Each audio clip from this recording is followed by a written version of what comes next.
Hi everyone, welcome to today's session. We're talking the APAC Marketers Roadmap to Success in the Cookieless Future. I'm Nicole, I'm actually based in Brisbane. I've got Beth on the line who's in the US. And so we've got a few people spread out, which is awesome. So Sally's also, we've got quite a few in Sydney today. So what I'd like to do is welcome you to today's webinar topic. We're talking the APAC Marketers Roadmap to Success in the Cookieless Future. I do have a little bit of housekeeping. So first of all, my name is Nicole Sterling. I will be your facilitator for today. I do want to let you know that we are recording the webinar and we will share that with you in the next couple of days. I just like to do a little bit of quality assurance on it before I send that out anywhere. We will have some polls running, so do ask that you participate in those along the way. And then if you've got questions, we've got the answers.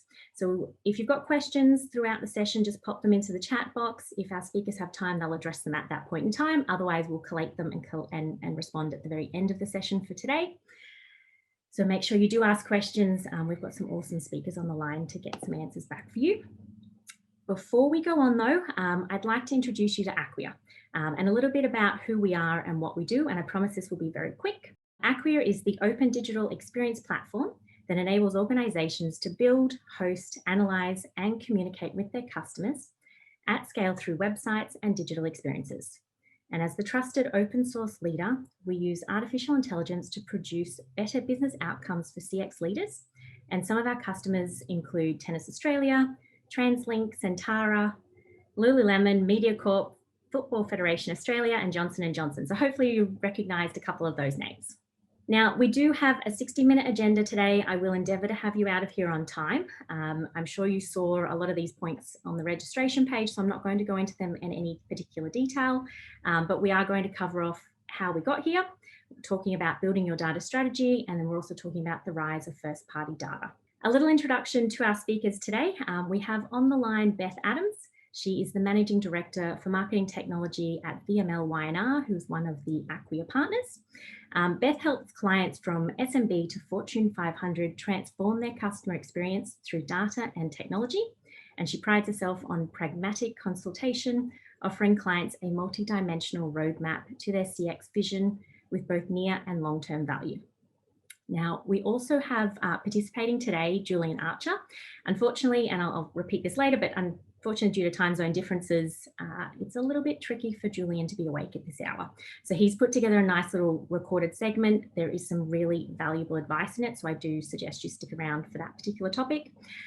Julian actually joined Forrester through the acquisition of Serious Decisions.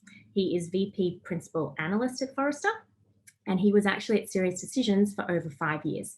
And during that time, helped clients with many of their demand generation challenges, notably the demand waterfall improvement, event strategy and execution, and localization approaches. And then lastly, we have Cameron Strawn. He is the Marketing Cloud Director at APJ for Acquia.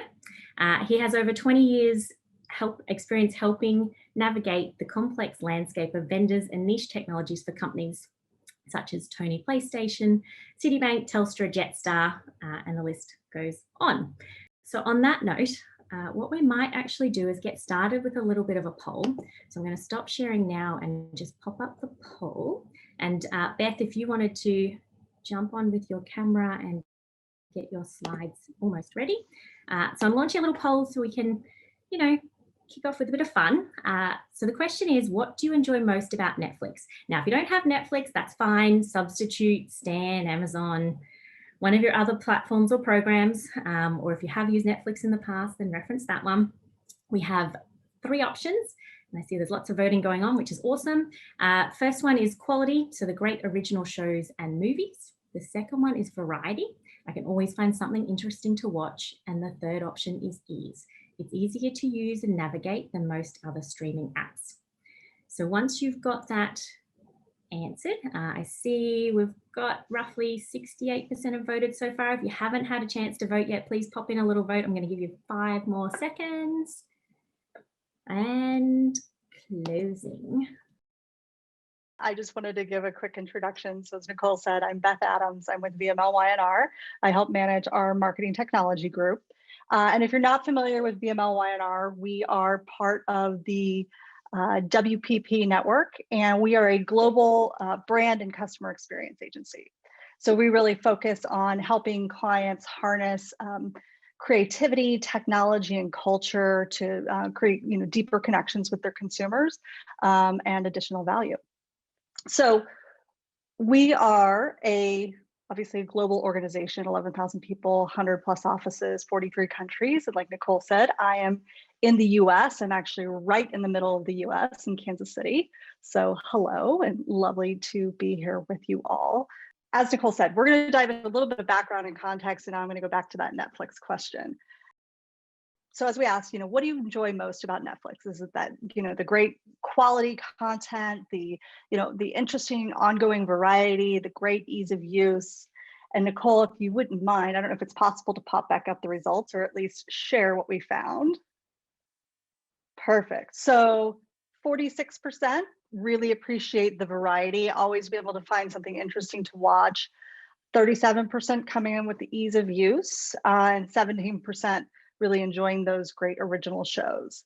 I ask this question because I think it's really important to understand how a brand can use data to drive an incredibly great, valuable experience.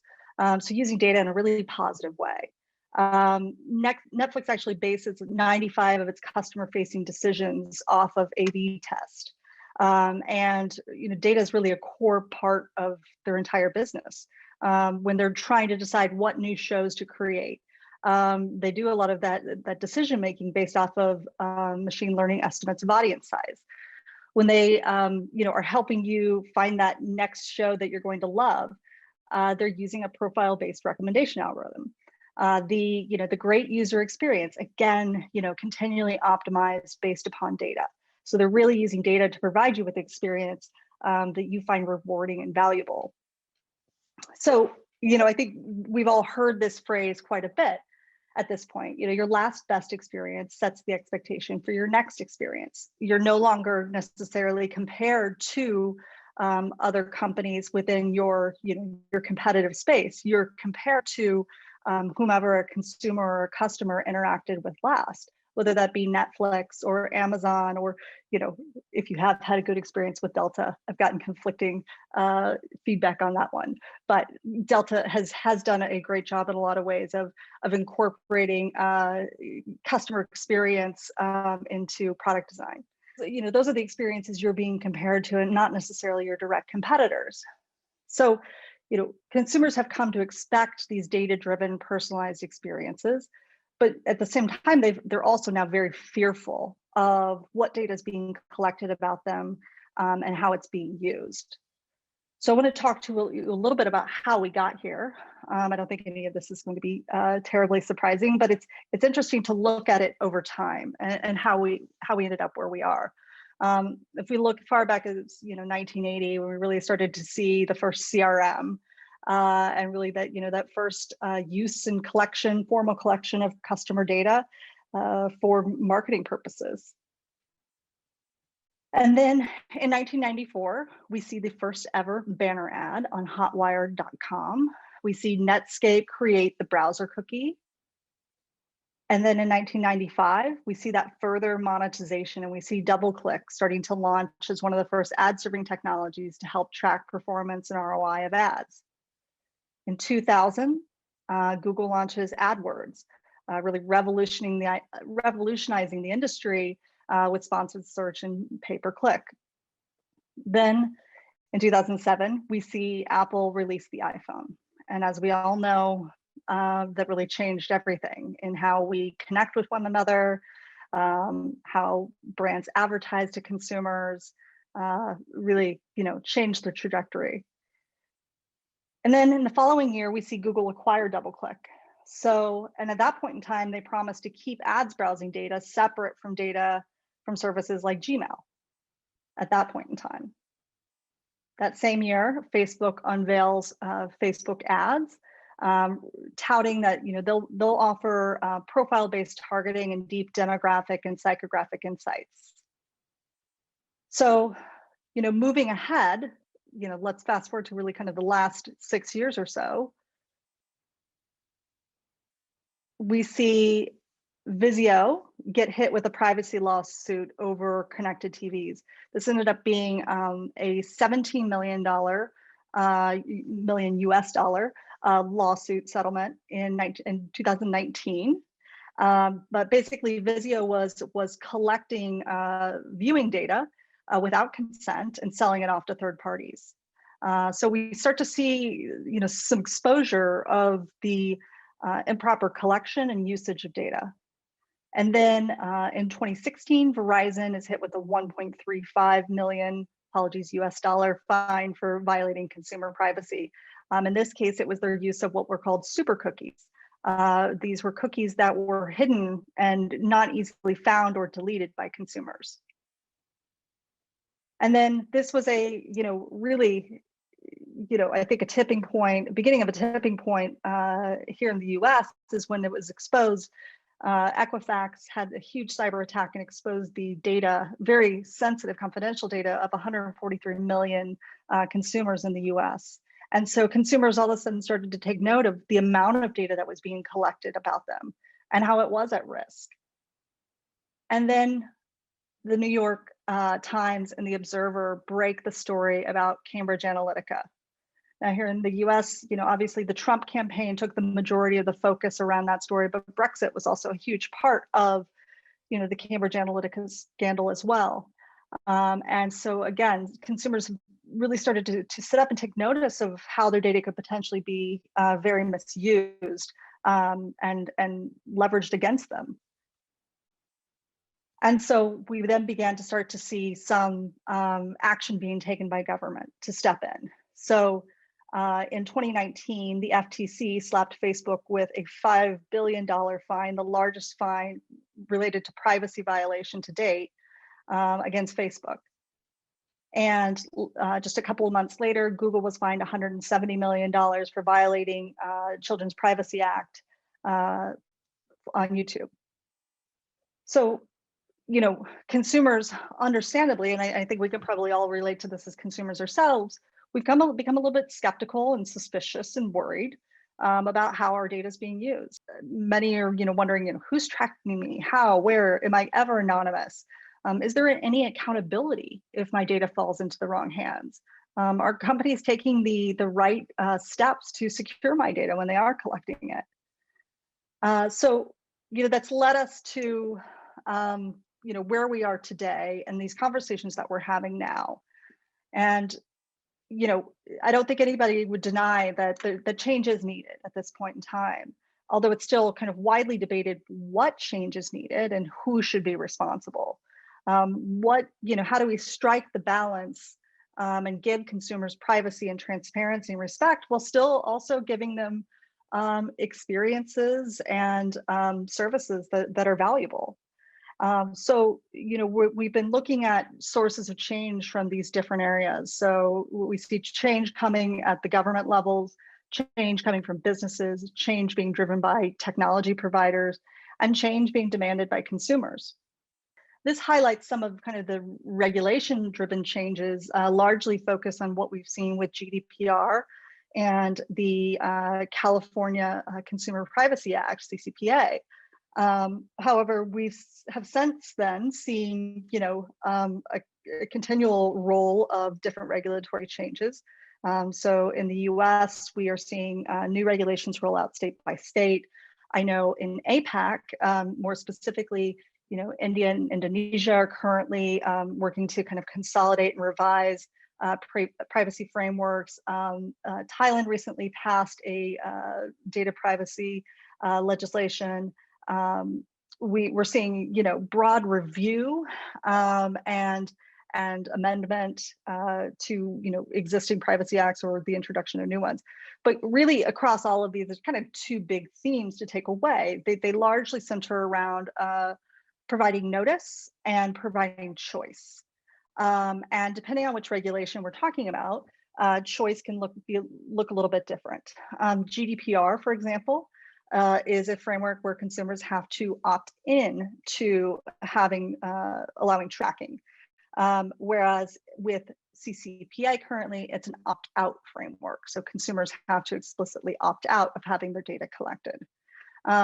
But the notice theme is common across all of the regulation as well, and providing consumers with notice that their data is being collected and how it will be used. The other big source of change, though, that I think probably warrants even more discussion, though, is the change that we're seeing coming from technology itself. So in January of last year, Google made the announcement that really kind of brought all this conversation to the forefront. At that point in time, the announcement was that Google would, by 2022, no longer allow sites to store third-party cookies.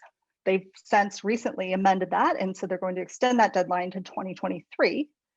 But what this does is it basically has a really significant impact on digital advertising and some of the ways that it's been done to date and how reporting and measurement has been done. Chrome makes up 69% of desktop and 40% of mobile activity. So, we are talking about a good piece of the market here. And so many of our clients came to us wondering, how is this going to impact us? What are we going to do?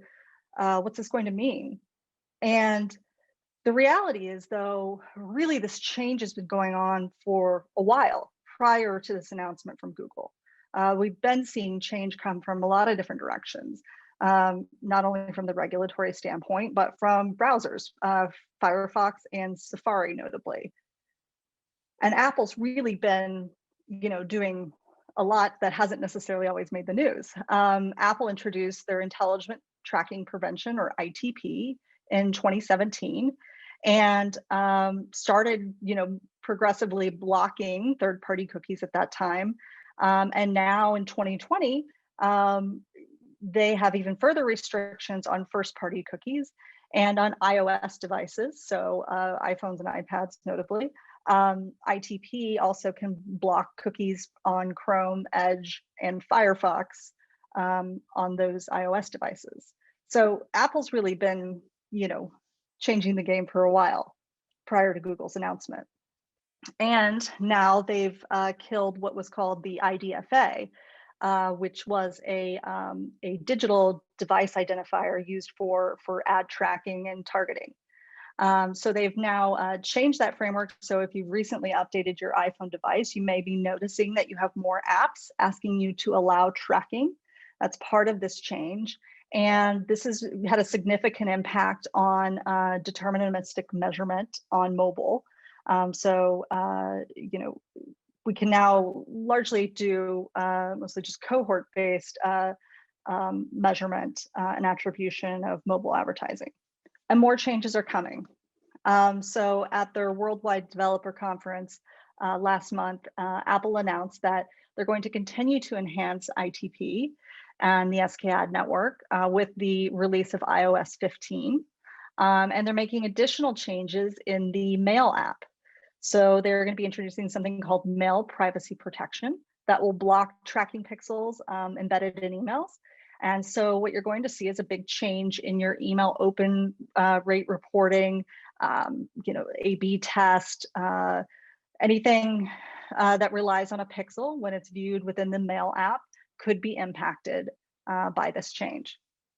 Given all that, let's talk about how this actually more tactically impacts and what we see as the path forward. How is this going to change how we operate? Not all advertising channels and tactics are going to be impacted. Some already work without third-party cookies and IDFA. So for example, paid search, many aspects of paid social, private marketplace, contextually targeted ads, offline data onboarding, site analytics tracking. Many of these tactics will have no impact with these changes. What we will see impacted are aspects of programmatic, retargeting. Some of the historical media attribution models like view through and multi-touch attribution may be impacted, and third-party data brokers. The reason why I caveat that and say potential impact is because things are changing. We are, discovering new techniques that will allow us to get to, historical ways of targeting, but with better permissions and anonymity involved for consumers. So VMLY&R, as part of WPP and its network, we've been preparing for this. This was not news to us. We have strong relationships across Google, IAB, W3C.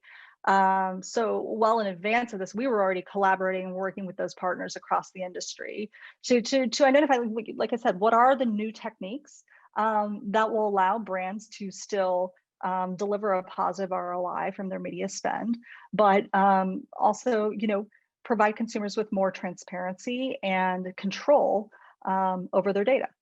And so we've been investing in techniques like cookieless AI for programmatic optimization, looking at how we can use techniques like panel-based research for attribution and understanding the effectiveness. And a lot of why we're here today also is the importance of first-party data strategies going forward. So we really feel that the future lies in first-party data and identity. Brands who own their own data will be more successful. So it's really more important than ever to establish a direct relationship with your consumers, establish that trust, so that you aren't reliant and beholden to third-party data providers to drive effective acquisition strategies and retention strategies. So, what this will mean from an experience standpoint is we will see brands, as I said, strive to create more direct relationships with their consumers. The way that is done is through an effective value exchange. Brands are really going to have to demonstrate why is it worthwhile for you to give me your data.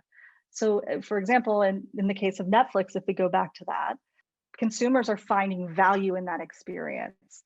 Netflix is continuing to get that next great show in front of them that they really enjoy and provides them the emotional value that they're looking for in that moment. That's a great example of a value exchange. The consumer feels it's worthwhile to log in and allow Netflix to collect that data about them while they're viewing, because it's used to provide a better experience. So, which leads then to the next bucket there is authenticated experiences. So whether it's publishers who are trying to collect more data to enrich advertising opportunities, or it's actual brands, we are going to see an increase in authenticated experiences. That means more requests to log in and self-identify, tell a brand who you are, because that then allows us to actually, associate data with someone as a person rather than a device, which is becoming increasingly hard to track. At the same time, though, a lot of the tracking will move on to a cohort level where we can provide more anonymity when people are out in environments where they're asking to be anonymous. And so we'll be looking at things as groups, not individuals. Ultimately, though, as I think I've kind of reiterated throughout this, success is going to come with trust. And so, personalization, well, it's going to be key as part of that value exchange and creating direct relationships. It has to be grounded in respect. And that means being transparent about the data that you're collecting and how you intend to use it, asking for consent, whether that means opt-in or opt-out based on where you are geographically. And then also giving consumers ongoing control. So not just asking for consent once, but giving them the option to change their preferences later on. And so that can also then tie in with an authenticated experience, giving them, an account profile, a preference center, where they can choose to change their consent or adjust it at any time based on perhaps the value that they're finding from your brand. They may choose to opt into more. But we really feel these are going to be kind of the three key elements for success in the long term, is to really become, customer centric, put yourself in their shoes, and figure out what value looks like. Awesome. Thank you, Beth, for that. I do see there's a few questions in the chat. Keep them coming. We'll get to those at the end of the segment today. Now, Julian Archer is from Forrester, as I mentioned earlier. He's actually Netherlands-based, which puts it close to 3:30 a.m. for him, which is why he kindly agreed to record a segment for us rather than getting on live. I'm not sure how legible, I think it's the word, or lucid he would be. So let me just share screen and I'll press play on his video. It does go for roughly 11 minutes and it is really good content, so it's worth hanging around for. What I want to do in my section is really talk about three distinct things. Firstly, understanding at a 50,000 foot view, what is a data strategy? What are the components, the segments of a data strategy? I want to talk about then some nitty gritty. How do we transform that strategy into implementation of a solid and compliant data process? And as I mentioned, not only must we have data, we must also understand and ensure that the data that we're using is compliant throughout the organization. So let me start off by looking at the data strategy itself. I'm going to break this bit also down into three particular areas. Too often I have inquiries with my clients at Forrester and say, okay, yeah, we need more data. Well, do you? What data do you have? What data do you need? What processes are you trying to understand and drive? What data do you need at each stage of those processes? Have you documented those? Do you understand the context of what you're trying to collect the data for? Is it performance data for measurement? Or is it operational data? Do I have the right phone number? Do I have the right phone number in the right format? So fundamentally, when we come to data management or data strategy, we need to make sure that we have documented and clearly understood and defined what insights we're actually trying to gather and use. The second part, of course, is indeed the all-important data management. How do we define quality of data? What is a quality contact or an account record? How do we unify data from different various sources, for example? How do we distribute the data to the right person at the right time?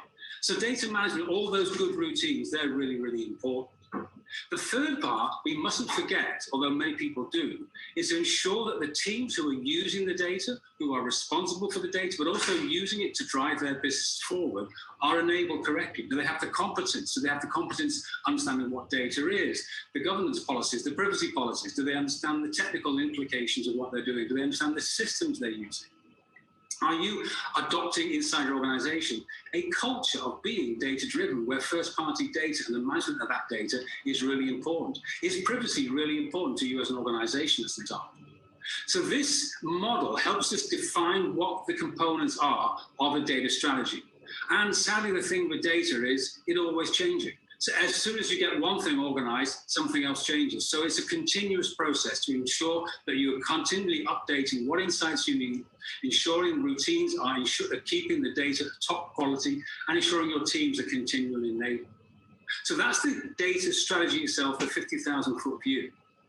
What does it mean in reality? How do we drive that understanding of an implementation process to drive the data strategy?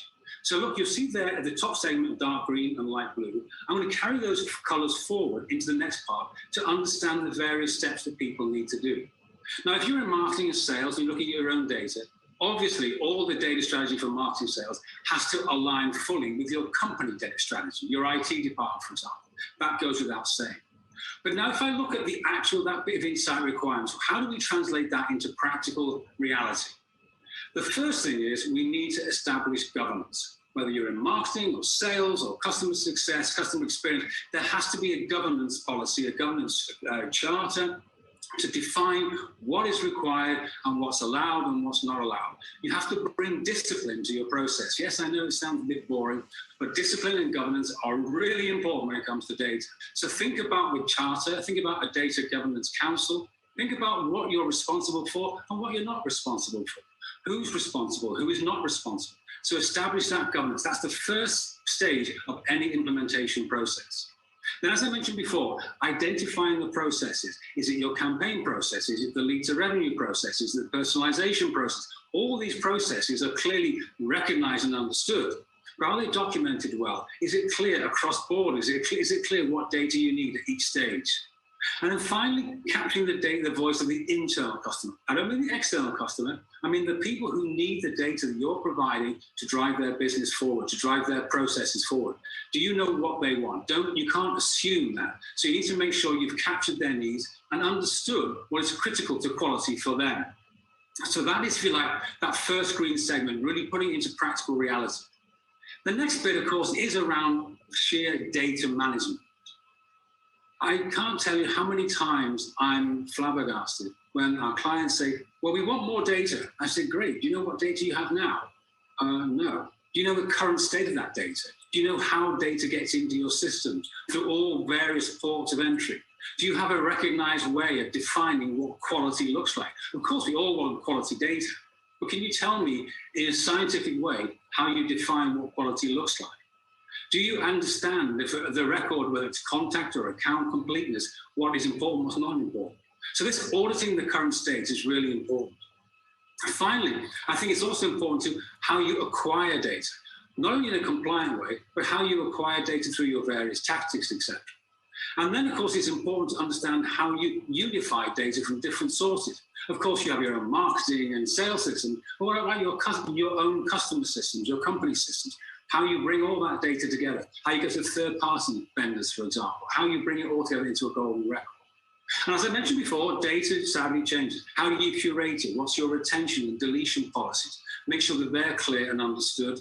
And finally, of course, you have to be measuring your results, measuring success, and understanding the nuance between a readiness metric.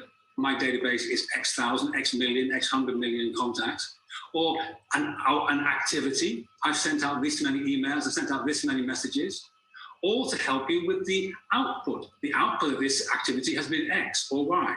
And overall, our function is having this impact. So we need to be differential and understand the different types of metrics, readiness, activity, or output metrics. So that is a way, a process of getting your arm, your shirt sleeves rolled up and bringing out a first-party data strategy that will drive quality. And the important word that Beth used there was trust, that your buyers, your consumers, your clients will understand that they can trust you with their data. But everything that lies underneath is also important, because everything we do has to ensure that we have compliant data as we move forward. So how do we do that? So now I'm going to introduce you to the third part of my presentation, which is around introducing the forested data privacy compliance model. Now, you're looking at quite a few boxes here. These boxes are really important. At the top, you've got that corporate data privacy compliance strategy. So what are your legal counsel saying? Are they risk averse? Are they saying it doesn't matter? Well, hey, it's really important. What are the investment levels they're prepared to do in terms of training and technology? So you have to be guided by your C-suite and your lawyers of what is the policy for that company, because all laws, sadly, are open to interpretation. So you need to make sure what is the interpretation for yourself. We talk about consent for GDPR. Other organizations may think about different lawful bases. Is it legitimate interest? Is it contractual? All these are lawful bases of processing data inside GDPR. So what does your company say? At the bottom, we've got three boxes: people, technology, and measurement. How are you training your people? How are you educating them on the privacy policies? How are you making sure that they are adopting processes to ensure when they use data, they are using compliant data and use that data in a compliant fashion? What technology are you using to help you drive that technology, whether it be consent systems, data management systems, for example, data lineage systems, CRM systems, CDP systems? How are you helping drive or use technology to drive compliance? And finally, how are you measuring? If you don't measure your compliance, if you don't measure how many contacts you've got through a compliant, if you don't measure your breaches, then obviously nothing's going to happen. But the important point I want to bring home now are those 5 boxes in the middle. Namely, that is the data lifecycle. How is data coming into your system? It's similar to the slide before, where I needed you to look at a port of entry analysis. You need to ensure that the data coming into your systems is compliant. In what volumes, in what countries is it coming in? So understand the visibility of how data is arriving, because you are responsible for your first-party data. You are the business controller or the data controller. You need to make sure the data intake is managed and understood. Now, many marketing and sales folks don't get involved with how data is stored or where it's stored, etc.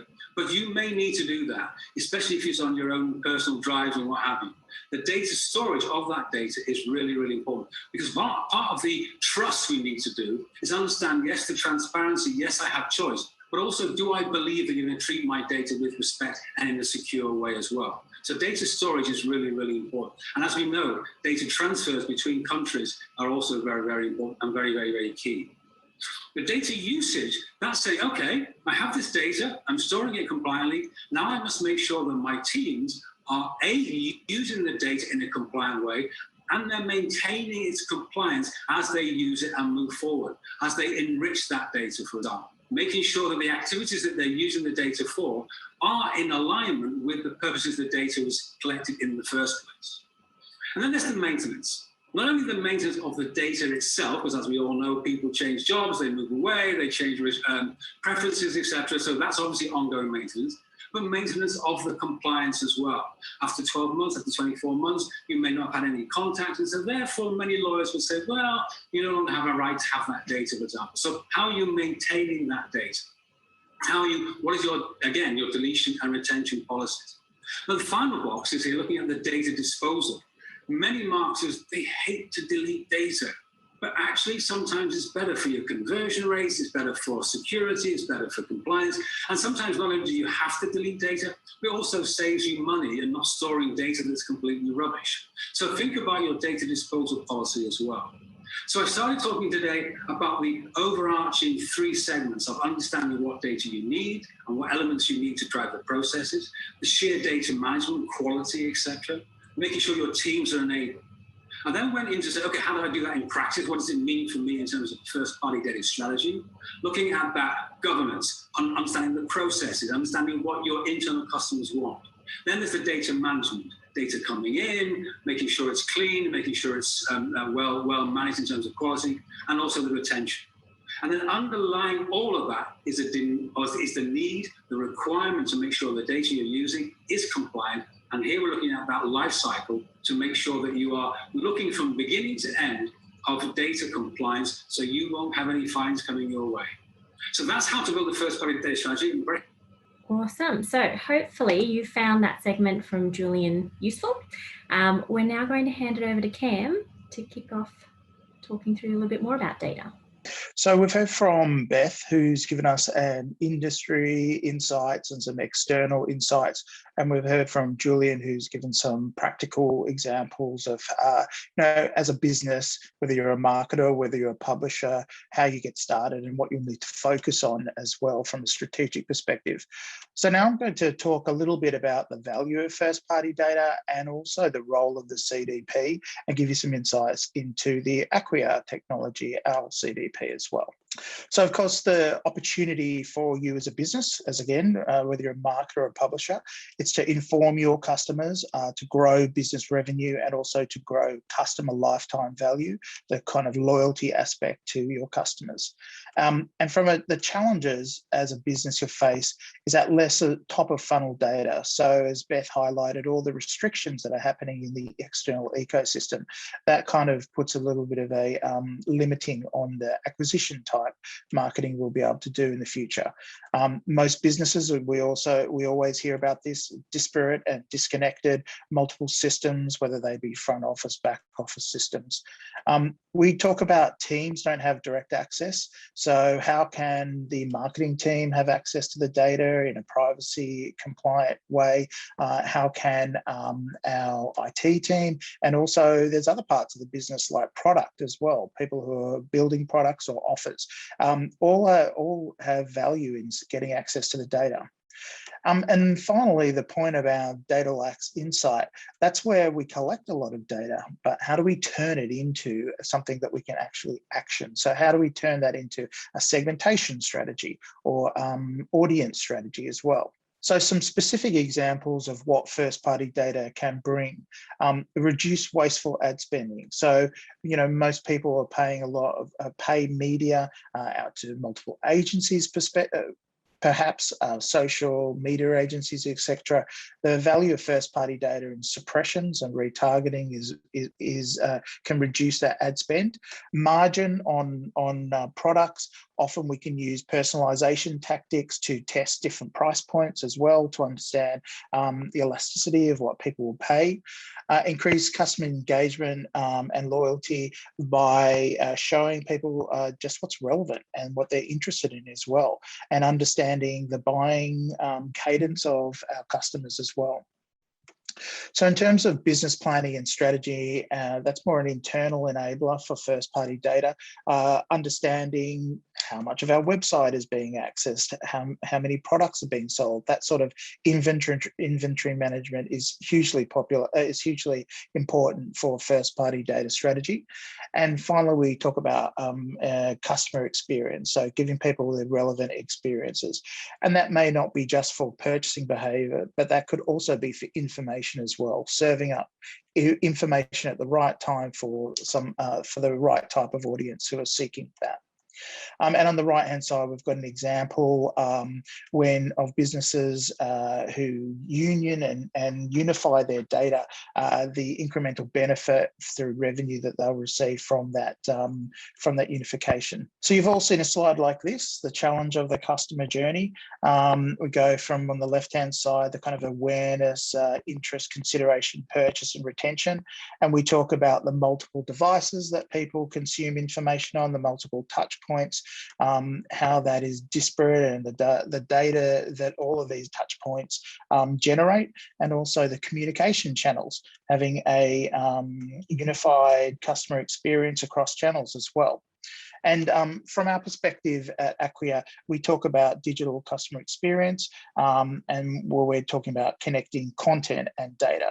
So often in a marketing lens, we talk about personalization and data. However, there's also always a content aspect to that as well. Where do you get that information? How can you leverage your agencies, etc., to join that content and that data experience as well? So the answer, of course, to this spaghetti of data and channels is that kind of single customer view, the unified customer profile, bringing together those disparate touch points, whether they be offline, so bricks and mortar stores, or face-to-face, or whether they be online, mobile experiences, e-com, etc., social, and whether they be service-oriented as well, like the call center. So the purpose of joining the data that we've just highlighted into a single customer view, and then providing that access to the businesses as well, is the ultimate goal. But when you want to get started, you should look at use cases, because there's a whole maturity curve for all of the data and marketing and personalization experiences. And as you can see, this is a kind of like a linear marketing tactics, again, from acquisition to loyalty. And then along the line, there are lots and lots of examples of use cases, and we'll send this off later. However, my advice is, when you're getting started, is to choose some simple use cases, because you want to bring everyone on the journey internally to understand how new technologies will benefit. The simple personalization campaigns often start quick from paid media in an acquisition lens, can be a great starter, to more complex loyalty-driven engagement programs across multiple channels. But it's all about the use case and matching that to the maturity curve of where you are. So let's get into a little bit of the Acquia CDP, and our focus is on the rings around, and I'll give you a few examples of those in the next couple of slides. But at the core, of course, there's this concept of intelligence and insights. You know, there's some raw things you need to do, like collect data from multiple sources, unify it, etc. However, at the end of the day, you need to turn that into insights, and the CDP is a platform primarily for marketers, so it needs to be less developer-centric and more user-friendly as well. So that's the democratization of data.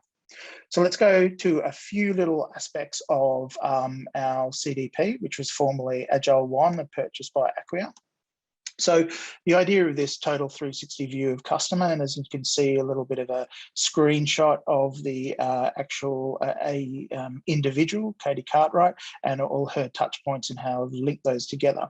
One of the key strengths of the Acquia CDP is managing complexity of data. Many platforms can manage online-only data, but once you've got multiple bricks and mortar stores, you've got an offline system, you might have supply chain and things like that. identity management becomes really important, and the ability to union all that data into a marketer-friendly UI, like you can see, is one of the key tenets of creating that 360 view of the customer. So in terms of kind of reporting and dashboarding, all parts of the business need different perspectives on this. So you've got your more visualizations, maybe for the exec team, and then you can drill down into more hands-on developer, like even SQL. And then of course we leverage Snowflake for our analytics engine, so we can share that out as well. So all the data that's collected and being connected together can be used internally by the business. But there's a whole raft of different reports out of the box. But the idea here is that all parts of the business can have access to the data in a friendly way. And one of the key differences in the CDP here is this concept of machine learning for marketers. So out of the box, because we build the data model in a way that we understand the data underneath, it actually comes with segmentation and machine learning models that you can use straight away. So don't start with a blank piece of paper. You start with some models that you can use. And as you can see, the kind of thing is channel preferences, the likelihood to convert and things like that. They're all machine learning models built based on the data that's been ingested, transactional data, customer data, etc. And there's different ways you can use that in segmentation, and you can also access it and build your own models as well as an external service. So one of the things we pride ourselves on is the ability to process large amounts of volume over time. We leverage Google Cloud in order to, as our backend, and we've built that in order to be scalable. And we provide some big companies with all their sales transaction data to use, but also for medium to enterprise companies as well. And we're very proud to be able to connect that to other parts of the Acquia business as the maturity of that product moves forward. So essentially at Acquia, we talk about the composable digital experience, the idea that there's modules, etc., that can pull together. And the CDP is one such module, including all its underlying features and functionality, like the reporting and the machine learning. And the idea is that components of the platform can be leveraged. So maybe just the ingest and unification or the activation out as well can be used as well. But that also moves to other parts of the Acquia business, which is the content, etc. So some examples here. We always like to have some examples of where our global businesses have leveraged the CDP, and you'll see some of those points that I mentioned earlier on about margin on sales. For Wix, it's an open email rate, return on ad spend for Godiva, etc., etc. So it's all about leveraging data in order to get a return on investment based on the sales transaction and the unification of data. So finally, before I hand over back to Nicole, it's just the kind of the visual of how we explain ourselves as the combination of content, data together in order to provide that customer experience. Thanks, Cam. So if Beth, you want to pop your video on? We've got a little bit of time for Q&A. We've got about 10 minutes. We have had a few questions come through and comments along the way. So Mark, to start with, one for you, Beth. I find the algorithms tend to narrow future offerings to similar viewed subjects, which sometimes limit changing to different subject matters to broaden one's knowledge. What is being done to look more broadly at related subjects? Yeah, it's an interesting question. And I think it almost, part of it bridges into, Mark, your second question later about testing. And I think, that's a good example of where A/B testing can reveal new opportunities to refine the algorithms or change the interface to introduce new content from other categories. But I also think it's an interesting topic because it brings into question, a lot of, I think, things about data ethics, and particularly in other categories where the algorithms can optimize into biases. And so you've seen, I think, that start to come up in the news more, some companies broaching that topic more successfully than others. But I think that it's going to be a growing consideration when bridging into more in this category is keeping an eye to ethics and putting in place the limits to prevent optimization in perhaps the wrong direction. Awesome. So there are actually 2 Marks on the line. So the other Mark's question is, why hasn't the planning and then the testing and retesting, which drives strategy and planning, not been mentioned today? Apologies, I bridged the 2 Marks together, but I do think, I agree wholeheartedly with testing always being part of the path to personalization and a way to prove the ROI of personalization. And also to the other Mark's question about the algorithms, I think it's a great example of how testing can to help to validate, is our algorithm optimizing in the right way, or are we missing opportunities? You can test different algorithms against one another, test in new interfaces. But I know when I'm working with clients, testing is always part of the MVP and then part of the ongoing optimization stream. Great. Now we did send out some requests for questions in advance as well. And Mark has just said, thank you, Beth. So I have a couple here as well for you. So we had a lot of B2C examples in the mix. There was a question asked around B2B and whether there is going to be an impact on the B2B space. Did you have an opinion about what the context is for B2B? Cam, do you want to take a shot at this one, or would you like me to take it? Yeah, no, well, in fact, many of the account-based marketing practices in, B2B will be affected by some of the external activity that's being curtailed. I guess when it comes to privacy and security in general, there's been a more focus on consumer, personal data, etc. And in the B2B space, there's, the idea of consent is potentially, a little bit more lax as well. So I guess, there'll always be an impact if you're talking about externally accessible information.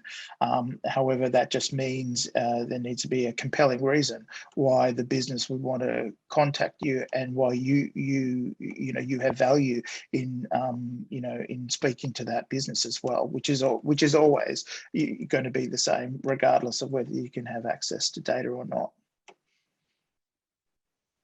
Great, thank you for that, Cam. Now, Josh has popped one in here for you, Beth. How do you see the cookieless future impacting small business and SMEs specifically with their less sophisticated targeting and CRM systems? What's the impact on their online efforts going to be?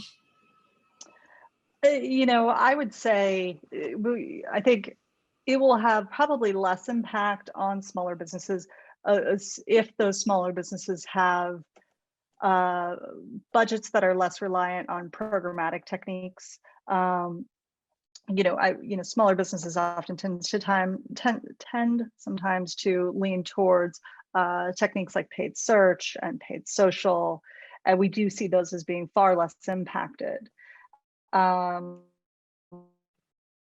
Will continue to have the ability to onboard your CRM data into those social ad platforms and walled gardens, so to speak. So as long as you historically have had sufficient data to get the necessary match rate, those techniques should not be impacted. So I think it probably will have less impact on small businesses, honestly. Hopefully that helped, Josh. Now, one that I have, I'm in Australia, obviously. I've just started a brand new financial year. So we run July through to June, slightly differently to the US. And so just wondering, I've already got a marketing plan built out. What should I be factoring in budget-wise to tweak an existing plan that's in play? I can give my quick 2 cents, and then Cam, I'll pass to you. I think it always starts with, a little bit of strategy and planning. I think similar to some of what Julian outlined, and really having, taking good stock of what you have, what you actually need, having some governance in place. But the speed at which you get through that oftentimes depends on the prioritization. And so, within your organization, if this is a priority for your organization, which I think obviously being here, we would all argue it should be, then I think the technology investment is the next logical thing to be incorporating into the budget. And a fiscal year can be a long time in the world of marketing. So it's important, if you can earmark those funds now, it's obviously easier to do it earlier in the year than later. But Cam, love your take. Absolutely. Well, no, absolutely. I hope you put a line item in there for some technology, maybe even a CDP potentially. But I know, even from the B2B, it's about providing value, right? The webinar, why people on this call, they see value in that. So we want to make sure that they come back as well. So there's a concept of, providing value to people, so they'll come back as well. But absolutely, I see technology and your first-party data strategy as part of your budget.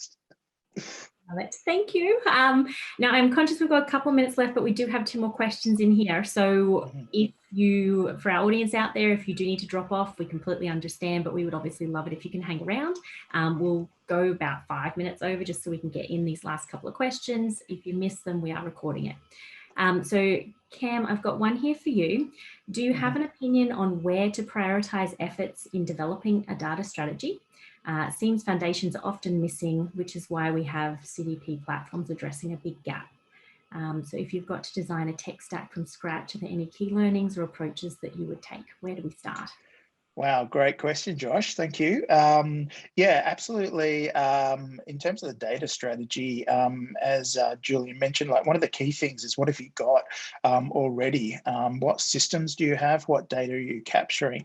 And then maybe what does your business lend to in order to make that data valuable as well? So, if you're selling products and services, then what data is required in order to sell those products and services? If you've got a wide web network, there's a content strategy and things like that. So the way to start is to take stock of what you have. And, I love documentation. So what's your data dictionary or data catalog look like? Because that's often really important. And also what systems do you already have as well? Because that's going to give you potentially some, headaches if you can't get access to the data as well. So that's where I'd start in your data strategy. And the CDP is implementation plan actually starts there as well. We need to understand what data a business already has, what channels they communicate already in order to plug in those components. Yeah, and one final build on that, if I may, is I've found another thing that leads to a lot of success is when clients also go through a journey mapping exercise. So really, applying concepts of human-centered design and doing journey mapping and defining, what do customers really need? Because that can then help us identify the experiences that we need to deliver and the opportunities, and thus the data that we need to actually have. So as we're developing our data dictionary, if we then understand the opposite side and the experiences we want to deliver, we know then where the gaps are. Great, thank you. And so one final question here from Charlotte. This one's for you, Cam. You were talking about less top of funnel data can be captured in the future. So how do we run our acquisition campaign moving forward?